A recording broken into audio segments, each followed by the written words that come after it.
আমার সেই গল্পটা এখনো শেষ হয়নি। শোনো, পাহাড়টা আগেই বলেছিল ভালোবেসেছিল মেঘকে। আর মেঘ কিভাবে শুকনো খটখটে পাহাড়টাকে বানিয়ে তুলেছিল ২৬ বছরের ছোকরা, সে তো আগেই শুনেছ। সেদিন ছিল পাহাড়টার জন্মদিন।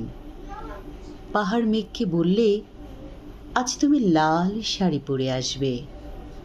মেঘ পাহাড়কে বললে, আজ তোমাকে স্নান করিয়ে দেব চন্দন জলে। ভালোবাসলে নারীরা হয়ে যায় নরম নদী, পুরুষেরা জ্বলন্ত কাঠ। সেইভাবেই মেঘ ছিল পাহাড়ের আলিঙ্গনের আগুনে, পাহাড়ে ছিল মেঘের ঢেউ জলে।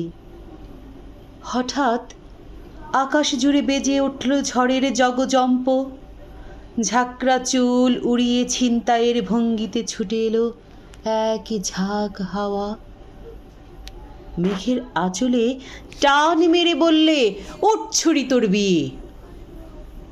এখনো শেষ হয়নি গল্পটা। বজ্রের সঙ্গে মেঘের বিয়েটা হয়ে গেল ঠিকই, কিন্তু পাহাড়কে সে কোনো দিনও ভুলতে পারল না। বিশ্বাস না হয় তো চিরে দেখতে পারো পাহাড়টার হাড় পাঁজর, ভিতরে থই থই করছে শত ঝর্ণার জল।